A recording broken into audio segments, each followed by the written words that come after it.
it's Jessie, and today I am drinking organic or black tea from Ultco. Oh, you can't read that. Anyway, from Ultco. And today I'm here to do Daniel Greene's fantasy trope ranking thing. I watched his video and thought it would be fun to do, because I think we disagree on some things, so it's always fun to disagree with a more popular person than you. Alright, so jumping right into it, the first one we have here is Secret Royalty. This is a trope I actually don't think I've seen that often done. Oh, to explain my tiers. I'm gonna go with what Daniel said for S tier, which is basically just if a book doesn't have this, it's worse. And similar to that for D tier, it's if a book does have it, it's worse. It doesn't matter how good this book is, it will be worse if it has this. And going up from there, C is like, I don't really like it, but it can be done well. B is I don't really care one way or another, and A is I really like this trope, I just don't think it's necessary. Okay, yeah, so Secret Royalty, I'm gonna put that in B because I don't know that I've seen it often enough to really have an opinion on it, to be honest with you. I'm not like other girls. I'm gonna put it in C. My instinct says to put it in D just because of the harms that it can have, but I have seen it done. I have seen it subverted really, really nicely, with people coming to grips with that, or learning from it or improving, so I'm gonna put it in C because it can really be done well.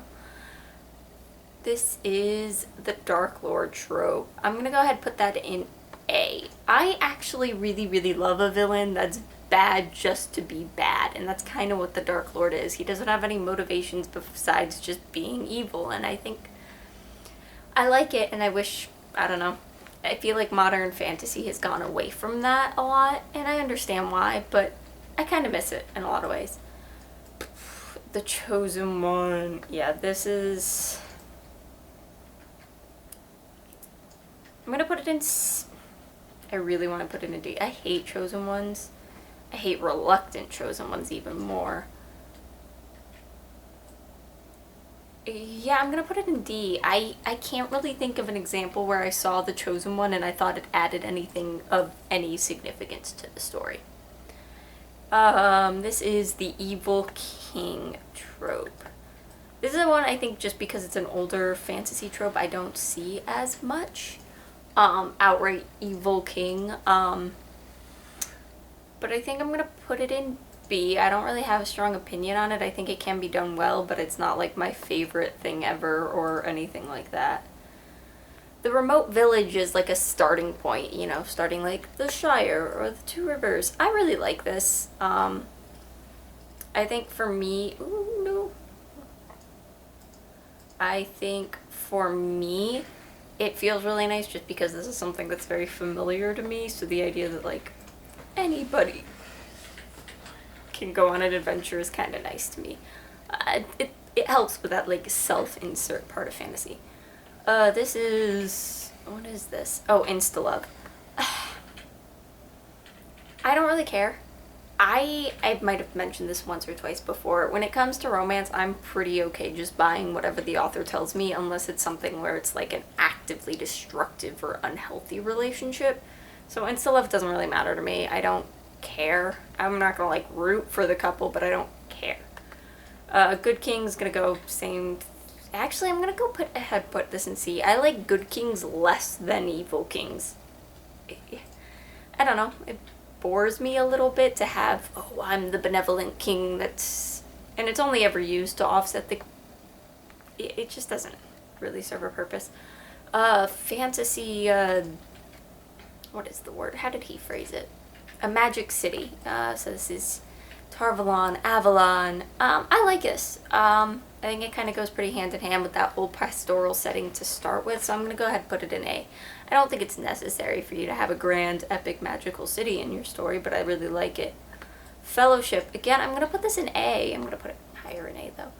I think it can be done really, really well when it's utilized well, and I think it can really improve a story. But I've also seen it done kind of poorly, where people are just shoved together to be shoved together, and it really doesn't serve a purpose to have them together.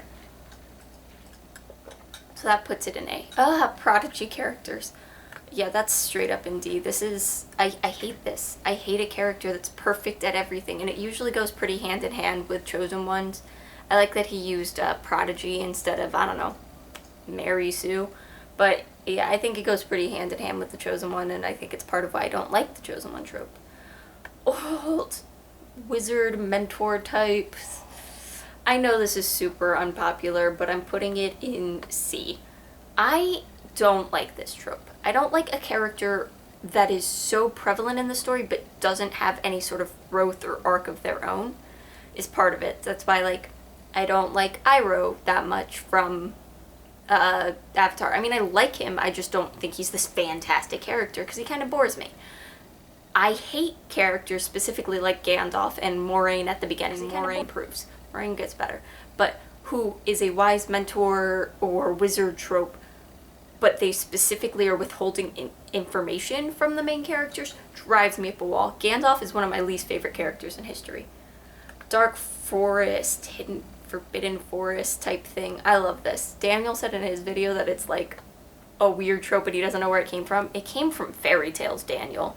Like, the whole idea of a dark, forbidden, spooky forest you're not supposed to go in came from fairy tales, and it's something that got carried over into fantasy because it's pretty easy to have this dark, spooky place. It's very believable, and I like it. It's not, like, my favorite thing ever, but I really like having that kind of mysterious, strange place that our characters go into and either have conflict there, or, better yet, they go into and somehow come out of it at the end better than they were. Like, the Fire Swamp in Princess Bride. This is the MacGuffin. I actually really like MacGuffins, too. I like MacGuffins when they're used properly. I think they can be really fun for, like, a, side quest type thing. I think they can be a really fascinating thing for something you're driving your characters towards. But I also think they can be done poorly. But for the most part, I enjoy a MacGuffin if it's actually used well. Again, it could be used poorly. Part of the reason I hated Pulp Fiction when I watched it was because the MacGuffin was just such a MacGuffin. It has to have something beyond just we're seeking it to seek it. Like, there needs to be a little bit more to it. Love triangles. Here's another unpopular opinion. I'm gonna put it in B. I actually kind of don't mind love triangles. So here's the thing with love triangles. I think when they're done the way they're supposed to be, they're really, really good. See, theoretically, a love triangle is supposed to be a personification of the choice your main character has to make. They're choosing between these two people, but these two people actually represent something else. Two aspects of their life, a decision they have to make. And I think in that sense, it's really, really good. I think it'd be poorly done if that's all it is and you don't build up the relationships any, or you make one side so obviously the right choice. I think that tends to be the big problem when you as a reader aren't actually feeling that conflict. I also think it gets problematic when it adds things like a cheating element where they're playing with both of them. But I do think it can be done really well, so I'm putting it top of B because I actually really like it when it's done the right way. This is an epic world, S tier. I don't know why I would read fantasy if it didn't have an epic world. I mean, epic doesn't have to mean big and substantive, but what's the point of reading fantasy without a cool word?